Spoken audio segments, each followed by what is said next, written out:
Good evening, ladies and gentlemen, and welcome to Heti TV's foreign language news broadcast. My name is Peter Gardosh, and first, for the news in English.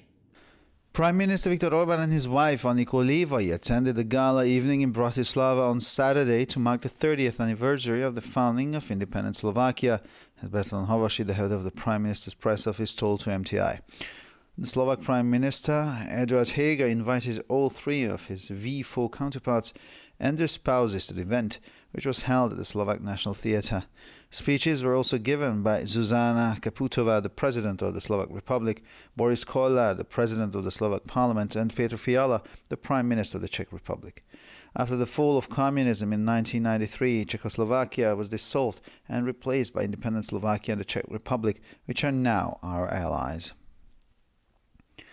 Israeli Prime Minister Benjamin Netanyahu on Sunday rejected criticism of his coalition's controversial proposed judicial reform, saying the reform would actually strengthen democracy, not end it, hastening it, and that his government was merely carrying out the will of the people.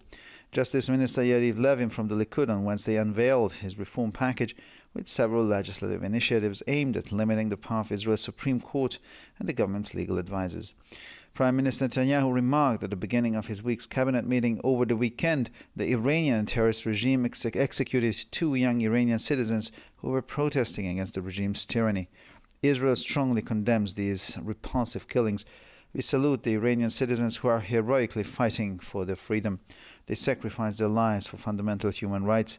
They are revealing to the whole world the true face of the repressive regime in Tehran, a regime that threatens its citizens, the countries of the region and the whole world. I have been saying this for 20 years, and I am glad that today more and more people and governments around the world understand this. At the current cabinet meeting, ministers took office, each determined to promote the policies for which they were elected, he said. I have no doubt that Netanyahu can be an effective mediator because he understands exactly what modern wars are like and what mediation is all about in such circumstances, said Mikhailo Podolyak. According to Zelensky's advisor, Russia, however, does not want there to be a real negotiation, and the occupying country only wants Kyiv to surrender. There will be negotiations only at the end of the war, but when will that be? We have very simple conditions, an immediate ceasefire and the withdrawal of Russian forces. We must regain our sovereignty and territorial integrity. After that, we will start negotiations with mediators, he explained to I24 News.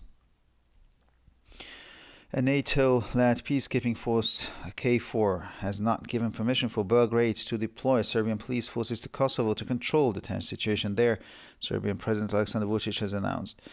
In mid-December, the Serbian government asked for KFOR to authorize the deployment of a few hundred, but no more than 1,000 Serbian soldiers and police officers to northern Kosovo to help manage the tense situation. Serbia is able to do so thanks to a resolution adopted by the UN Security Council after the end of the Serb-Kosovo War in 1999, although Belgrade has never requested this before. Even at the time of the request, Belgrade expressed doubts that the request would be considered positively. Kosovo President Vacislav Osmani had stated that the Serbian army has not been allowed to enter Kosovo since 1999 and will not be allowed to do so. And finally, for the weather, in the evening, overcast weather continues with rain in most parts of the country. Mostly cloudy weather is expected tomorrow. The temperatures will average around 3 to 6 degrees Celsius in the morning and around 8 degrees Celsius in the afternoon hours. For further news, please visit our websites at www.hetitv.com or breuerpress.com. Thank you for your attention. So much for the news in English, and now for the news in German.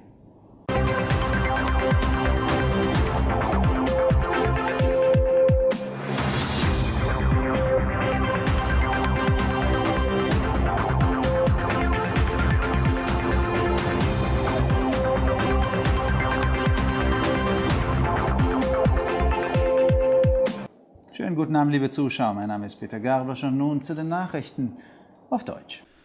Ministerpräsident Viktor Orban und seine Frau Aniko Levy nahmen am Samstag in Bratislava an einem Galaabend anlässlich des 30. Jahrestages der Gründung der unabhängigen Slowakei teil, wie Bertolt Hovashi, Leiter des Pressebüros des Ministerpräsidenten, gegenüber der MTI erklärte. Der slowakische Ministerpräsident Eduard Heger lud alle drei V4 Staats- und Regierungschefs sowie deren Ehefrauen zu der Veranstaltung im slowakischen Nationaltheater ein.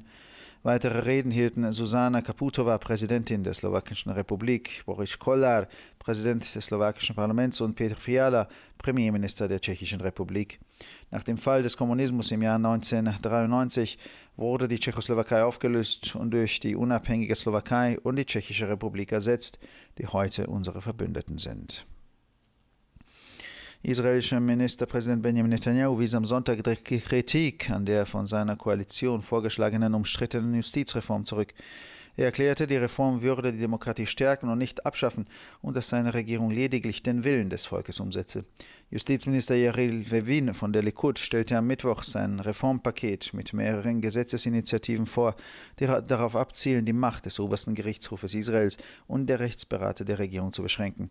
Premierminister Netanyahu erklärte zu Beginn der Kabinettssitzung in dieser Woche, am Wochenende hat das iranische Terrorregime 2 junge iranische Bürger hingerichtet, die gegen die Tyrannei des Regimes protestierten. Israel verurteilt diese abscheulichen Tötungen aufs Schärfste. Wir grüßen die iranischen Bürger, die heldenhaft für ihre Freiheit kämpfen. Sie opfern ihr Leben für die grundlegenden Menschenrechte. Sie offenbaren der ganzen Welt das wahre Gesicht des repressiven Regimes in Teheran, seines Regimes, das seine Bürger, die Länder der Region und die ganze Welt bedroht. Das sage ich seit 20 Jahren und ich bin froh, dass heute immer mehr Menschen und Regierungen in der ganzen Welt dies verstehen. Auf der heutigen Kabinettssitzung haben Minister ihr Amt angetreten, die entschlossen sind, die Politik zu fördern, für die sie gewählt wurden, sagte er.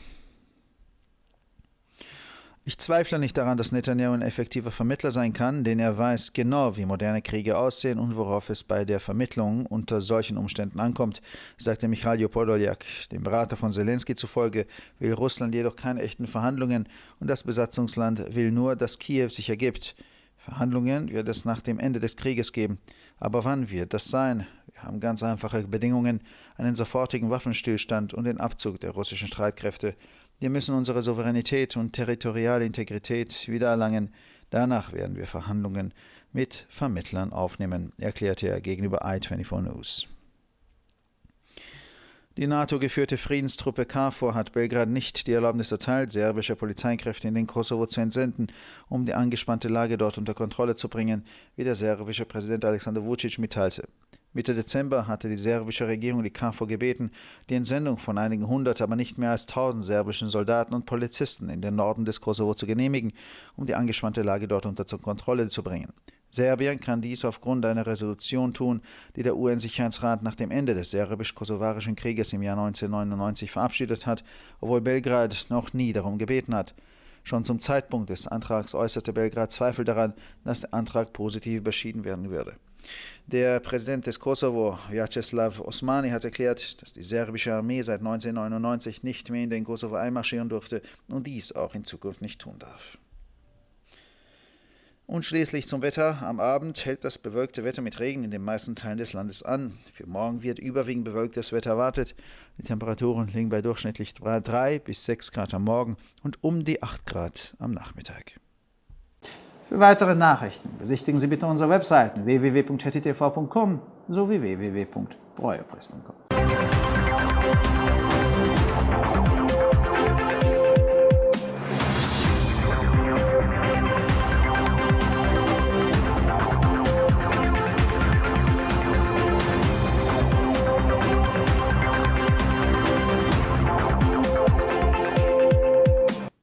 שלום וערב טוב, כאן ציפי בוכמן וילדבאום עם החדשות בעברית.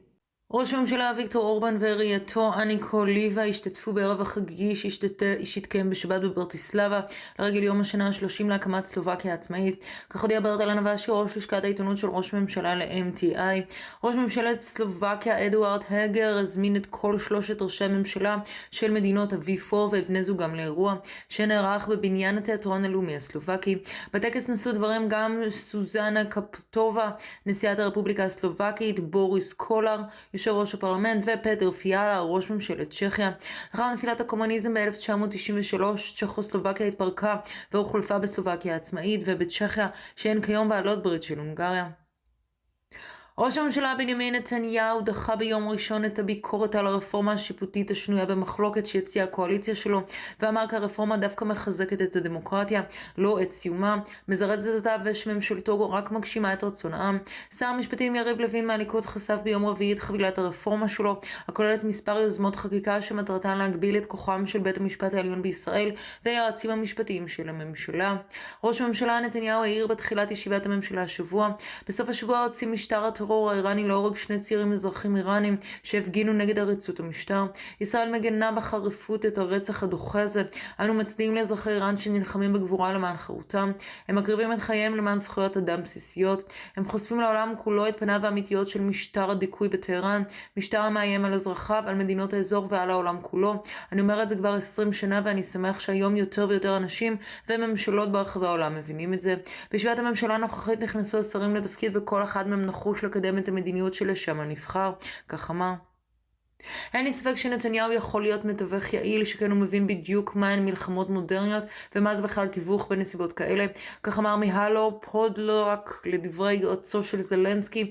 רוסיה לא רוצה משא ומתן אמיתי, והמדינה הכובשת רק רוצה שקייב תיכנע. יהיה משא ומתן רק בתום המלחמה, אבל מתי זה יהיה? יש לנו תנאים מאוד פשוטים: הפסקת אש מיידית ונסיגת הכוחות הרוסים. עלינו להחזיר את הריבונות והשלמות הטריטוריאלית שלנו. לאחר מכן נתחיל במשא ומתן בשיתוף מדווחים. כך הסביר ל-i24 News. כוח שמירת השלום בראשות נאטו KFOR לא נתן אישור לבלגרד לשלוח כוחות אכיפת חוק סרבים לקוסובו כדי לשלוט במצב המתוח שם. כך הודיע נשיא הרפובליקה של סרביה אלכסנדר ווצ'יץ'.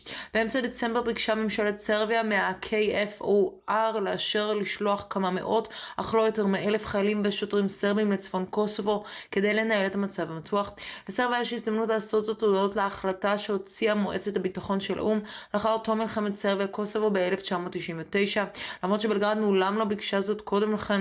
גם בעת מסירת הבקשה בלגרד הביע ספקות לגבי הערכה חיובית של הבקשה. נשיא קוסובו ויסה אוסמני הצהיר כי הצבא הסרבי לא הורשה להיכנס לשטח קוסובו מאז 1999 וכך גם יישאר.